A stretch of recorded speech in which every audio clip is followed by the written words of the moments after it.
Hello friends, তোমাদের জন্য romantic আর ইন্টারেস্টিংয়ে ভরা একটি ড্রামা লাভ স্টোরি নিয়ে আসলাম। এই লাভ স্টোরিতে আমরা দেখতে পাবো একটি সাধারণ মেয়ে যখন প্রচুর ড্রিঙ্ক করে ফেলে আর সেই ড্রাঙ্ক হয়ে কোম্পানির সিওর সাথে নাইট স্পেন্ড করে ফেলে।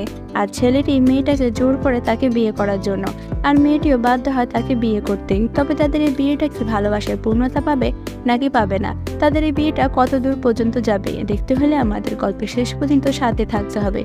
তো চলো আর দেরি না করে গল্পের প্রথম এপিসোডটি শুরু করা যাক। গল্পের শুরুতে কিউট ফ্যামিলির জোশিয়াকে দেখানো হয়। জোশিয়া যখন ঘুম থেকে উঠে তখন সে এই গল্পের মেইন লিড থাংকে দেখতে পায়। থাংকে দেখে জোশিয়া পুরো ভয় পেয়ে যায় আর তাকে জিজ্ঞাসা করে তুমি কে। আসলে থাং আর জোশিয়া কেউ কাউকে চেনে না। থাং তখন জোশিয়াকে বলে তুমি তো আমার সাথে নাইট স্পেন্ড করলে আর তুমি এখন আমাকে চেনো না। আর তখন জোশিয়া কাল রাতের কথা মনে করে। আসলে জোশিয়ার ফ্রেন্ড তো জোশিয়াকে ড্রিঙ্ক করিয়েছিল, কারণ জোশিয়ার বয়ফ্রেন্ডের সাথে 1 বছর হয়ে গেছে রিলেশনে আছে, কিন্তু তবু তারা এখনো নাইট স্পেন্ড করেনি। আর তার প্ল্যান ছিল সে ড্রিঙ্ক করে ড্রাঙ্ক অবস্থায় তার বয়ফ্রেন্ডের সাথে নাইট স্পেন্ড করবে। কিন্তু জোশিয়া তো ভুলবশত থাংয়ের রুমে চলে আসে, আর সেখানে থাং তো আগে থেকে ড্রাঙ্ক অবস্থায় ছিল, যার কারণে তাদের দুজনের মধ্যে রোমান্স হয়ে যায়। এরপর জোশিয়া তার বয়ফ্রেন্ডকে ফোন করছিল, কিন্তু তার বয়ফ্রেন্ডের ফোনটা সুইচ অফ আসছিল। আর তখনই থাং তাকে 5 লক্ষ টাকার চেক দেয় আর বলে আমি জানি তুমি আমার সাথে কাল রাতে যা করেছো সবকিছু টাকার জন্য করেছো। এই টাকাগুলো নিয়ে কাল রাতে যা কিছু হয়েছে সবকিছুই ভুলে যাও। জোশিয়া তখন বলে আমি এই সব কিছু ইচ্ছে করে করিনি। আর জোশিয়া কান্না করে বলতে থাকে যে এটা আমার ফার্স্ট টাইম নাইট স্পেন্ড ছিল, আর এটা এভাবে কাটবে আমি কখনো ভাবতেও পারিনি। থাং তখন কাল রাতের কথা মনে করে জোশিয়াকে বলে যে তুমি কাল রাতে আমার সাথে যেমনটা করেছো তা দেখে আমার মনে হয় না যে এটা তোমার ফার্স্ট টাইম। এই কথা বলে জোশিয়াকে আরো 5 লক্ষ টাকার চেক দিয়ে সেখান থেকে চলে যায়। জোশিয়া তখন বলে তোমার টাকার আমার কোনো প্রয়োজন নেই। এর অপর দিকে জোশিয়ার বয়ফ্রেন্ড জেকারকে দেখতে পায়। জেকার তো 3 সপ্তাহ ধরে অফিসে যায় না, যার কারণে তার বস তাকে ফোন করে বলে যে তুমি যদি আর 1 সপ্তাহ অফিসে না আসো তাহলে তোমাকে এখান থেকে ফায়ার করে দিব। আসলে জেকার কিছু লোকের কাছ থেকে অনেকগুলো টাকা ধার নিয়েছিল, যার কারণে সে এখন সেই টাকাগুলো পরিশোধ করতে পারছে না। আর সেই লোকগুলো জেকারকে খুঁজে বেড়াচ্ছে, যার কারণে সে বাসাতেই লুকিয়ে আছে। আর সেই লোকগুলো তাকে 1 সপ্তাহ টাইম দিয়েছে সেই টাকাগুলো পরিশোধ করার জন্য। আর অপরদিকে আমরা দেখতে পাই জোশিয়া তো থাংয়ের কাছে এসে বলে তোমার টাকার আমার কোনো প্রয়োজন নেই। আর তখন থাং তাকে বলে যে তাহলে আমার বডির দিকে তোমার ইন্টারেস্টিং ছিল। আর তখনই লিফটে করে থাংয়ের একটি ক্লায়েন্ট চলে আসে। সেই ক্লায়েন্টকে দেখে থাং তো জোশিয়াকে ক্লোজ ভাবে ধরে। আর সেই লোকটি থাংকে জিজ্ঞাসা করে এটা কি তোমার গার্লফ্রেন্ড। জোশিয়া যখনই না বলতে যাবে তখনই থাং তো জোশিয়াকে কিস করে বসে। এটা দেখে লোকটা অনেক অবাক হয়ে যায়। আর থাং তো তার ইমেজ বজায় রাখার জন্য সে তাকে বলে যে এটা আমার গার্লফ্রেন্ড না, বরং আমার ফিয়ান্সে। এরপরে জোশিয়া যখন বাড়িতে আসে তখন তার দাদি তাকে মারতে শুরু করে। আর অন্য রুমে বসে জোশিয়ার বাবা তো নিউজ দেখছিল। আর সেই নিউজের ভিতরে দেখাচ্ছিল যে হুমন কোম্পানির সিইও একটি সাধারণ মেয়ের সাথে নাইট স্পেন্ড করেছে। আর সেই নিউজের ভেতরে জোশিয়ার বাবা তো তার মেয়েকে দেখে চিনে ফেলে। আর এই নিউজটা দেখে জোশিয়ার বাবা তো অনেক রেগে যায়। জোশিয়াকে বলে সত্যি করে বলো এটা তো তুমিই ছিলে। এমনিতেই আমাদের ঘরে অনেক ঋণ রয়েছে, সেইগুলো পরিশোধ করার মতো ক্ষমতা হচ্ছে না। আর তুমি ওইদিকে গিয়ে ছেলেদের সাথে নাইট স্পেন্ড করো, তোমাকে এবার থেকে আমি কোনো টাকা পয়সা দিব না, আর তুমি এখন এই বাড়ি থেকে বেরিয়ে যাবে। এসব শুনে জোশিয়া অনেক রেগে যায় আর সে এই বাড়ি থেকে বেরিয়ে আসে। এরপরে জোশিয়া তার বয়ফ্রেন্ড জেকারকে ফোন করে আর বলে তোমার সাথে আমার কিছু জরুরি কথা আছে, আমি তোমার বাড়িতে আসছি।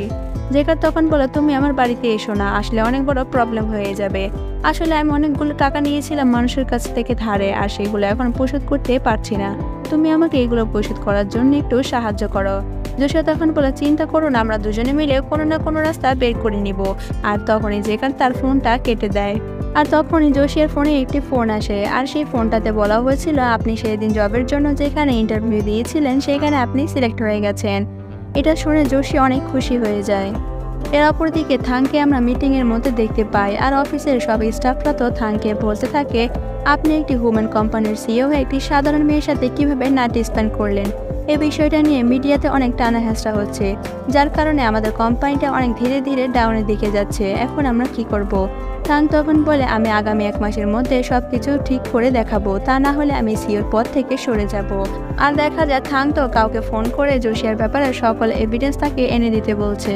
এরপরে সিনেমা দেখতে পাই জোশিয়া তো নতুন কোম্পানিতে জয়েন করে, আর তার হাতে অনেকগুলো ফাইল ছিল।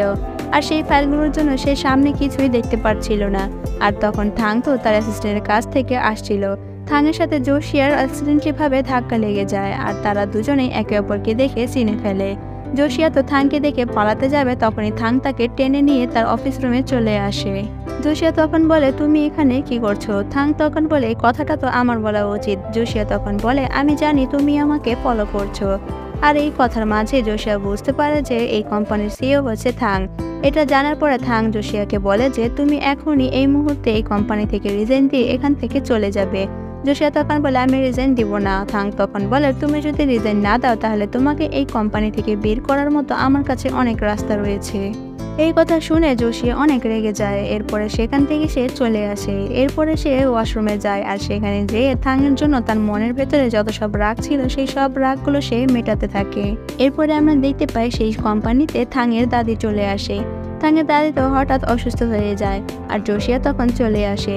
জোশিয়া এমনটা দেখে তাকে সাহায্য করে আর জোশিয়ার এমন সাহায্য করাটা দেখে থাংয়ের দাদি তো অনেক খুশি হয়ে যায়, তার উপরে অনেকটাই ইমপ্রেস হয়ে যায়। এরপরে দেখা যায় থাংয়ের দাদি তো থাংকে বলতে থাকে, আজ পর্যন্ত আমাদের ফ্যামিলির কেউই ওয়ান নাইট স্পেন্ড করেনি, কিন্তু তুমি করে ফেলেছো আর এটার জন্য আমাদের কোম্পানিটা ডাউনের দিকে যাচ্ছে। আমি কোনো কিছুই শুনতে চাই না। আমি এখন শুনতে চাই যে তুমি যেই মেয়েটার সাথে এই কাজটা করেছো সেই মেয়েটাকে তুমি বিয়ে করবে। এমনটা করলে আমাদের কোম্পানিটা ডাউনের দিকে থেকে ফিরে আসবে। আর আজ রাতে তুমি মেয়েটার সাথে আমাকে দেখা করিয়ে দিবে। আর এটা হলো আমার অর্ডার। থাংয়ের দাদির এসব কথা শুনে থাং তো তার দাদির এই কথাটা একদম রাখতে চাইছিল না, কিন্তু থাংয়ের দাদিও তো একদম জিদ ধরে বসে আছে যে তাকে এটা করতেই হবে। এরপরে দেখা যায় জোশিয়া যখন রিজাইন পেপার নিয়ে থাংয়ের কাছে আসে, থাং তখন তাকে সরাসরি বিয়ের প্রপোজাল দেয়। জোশিয়া তখন বলে, সরি আমি এটা করতে পারবো না, আমার তো বয়ফ্রেন্ড রয়েছে।